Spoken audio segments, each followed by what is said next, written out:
Welcome back to the channel, guys. This is the first part of a 4-part series dedicated to the International Harvester Company's 06 series. The first video, which you're watching now, is on the International Harvester 806 and its variants. I have my little cheat sheet right here, and let's get started, shall we?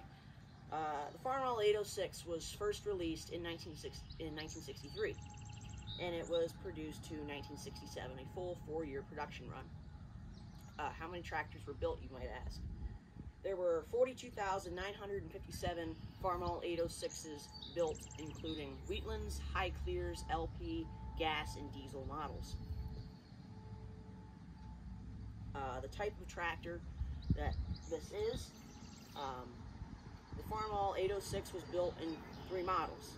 It was built in a row crop model, which I'll post a picture of right here somewhere, a Wheatland model, as demonstrated in our Farmall 806, and an industrial model, which looks very similar to this, except it's painted yellow.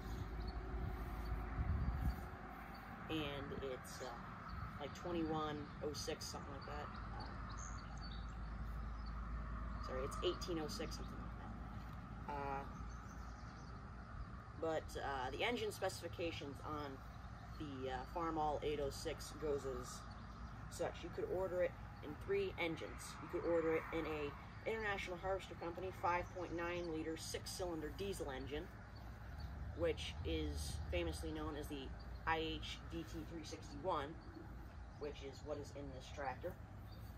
You could have ordered it in a 4.9 liter 6-cylinder gas engine, or you could have ordered it in a 4.9 liter 6-cylinder LP gas engine. The fuel tank approximately holds 42 gallons for diesel and gasoline. It holds approximately 49 gallons for LP gas. The horsepower rating for this tractor is 95 off the PTO and 85 off the drawbar. The type of brakes this tractor has is a double disc dry brake style hydraulic assist. And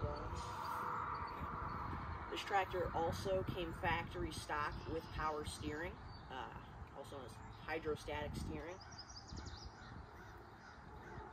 The cab options that you could have gotten this tractor with were the open station model, as demonstrated right here, or specifically for the row crop models, a 2-post ROPS style canopy, or in 1965 you could have ordered something called an ice cream box cab, which I'll put a picture of somewhere here, and it came with air conditioning and a 1-door.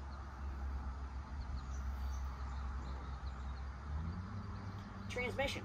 The transmission, International Harvester had something called a TA, also known as a torque amplifier, which was a gear reduction setting in the transmission, where you would pull back on the torque amplifier, which is on the left side of the tractor, and it would give yourself roughly about 30% more torque to the ground. So it's essentially a 2-gear power shift. You could have ordered it with a 8-speed factory TA delete, which is very common amongst Wheatland tractors. In the Tractor Day video that I did, my boss's 806 does not have a TA. It's very common within these Wheatlands because the thought was that you would just drop a gear. But in row crop models, almost every row crop tractor has one. Or you could have ordered it in a 16-speed factory TA tractor, which this has a factory TA, and it's still very good. Hydraulics. Hydraulics for the International Harvester 806 goes as follows. It has live hydraulics, and the hydraulic pump is 12 gallons per minute approximately. You could have ordered it with a 3 gallons per minute PTO pump, or you could have ordered it with a secondary pump for your transmission that was roughly 4 to 7 gallons per minute, depending on your PTO speed. Excuse me. The hitch configurations that you could have gotten your 806 in from the factory goes as follows. For the row crop models, you could have gotten a 2-point International Harvester fast hitch, or you could have gotten a 3-point hitch, most commonly found on Ferguson-style tractors or Ford-style tractors of the era. For Wheatland models such as this, you could have ordered a straight drawbar or a drawbar with a swinging tongue. PTO, you could have ordered your tractor without a PTO, such as on many Wheatland models, as they were just dragging discs, plows, planters, etc. Or you could have ordered it with a dual 540 or 1000 PTO. The PTO is live on both 1000 and 540.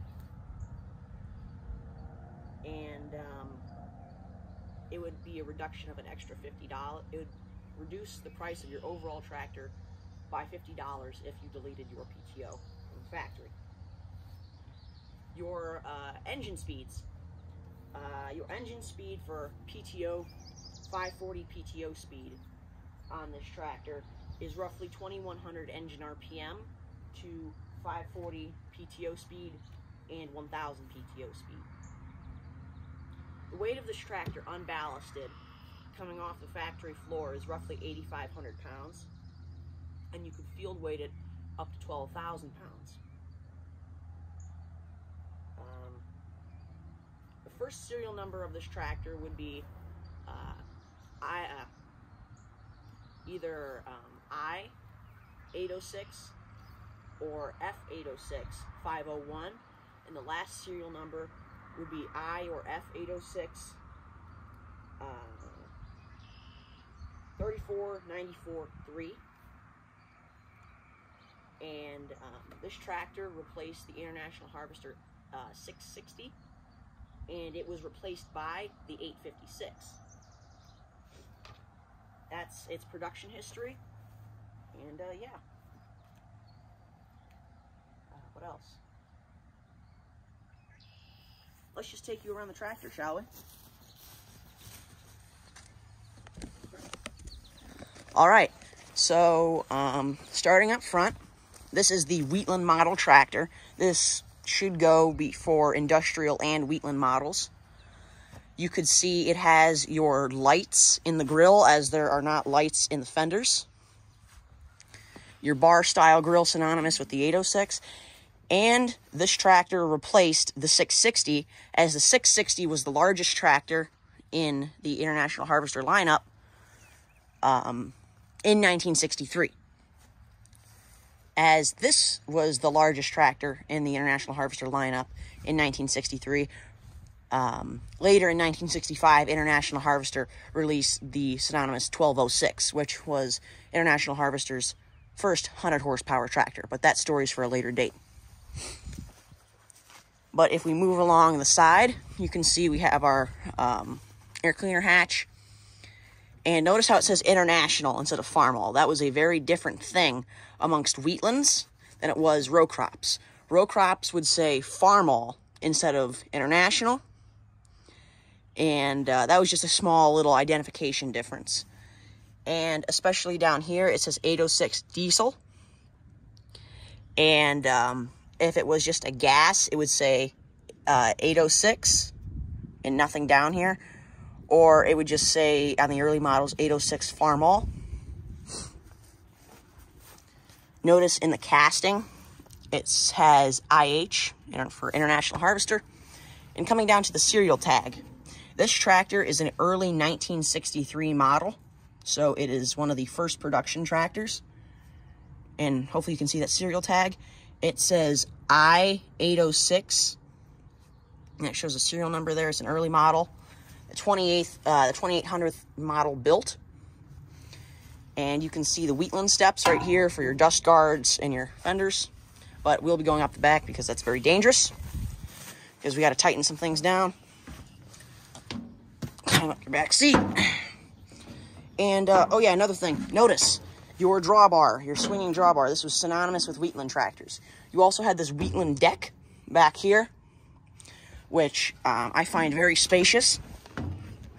That's why I like Wheatland tractors. They're very spacious.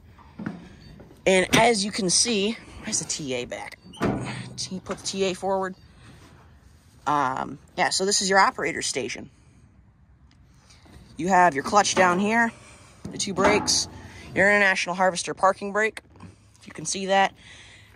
When we bought this tractor, this is supposed to be your hydraulics. This is not factory by any means, but this will be replaced. Yeah, sorry for the confusion, guys. My camera turned off instantly.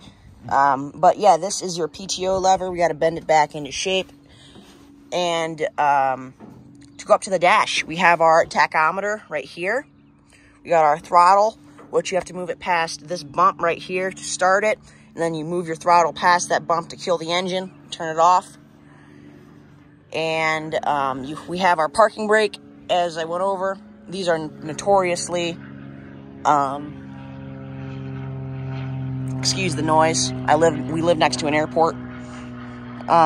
These are notoriously bad. That's why we have a block under the wheel. Tachometer for our engine speeds, our fuel and water gauge.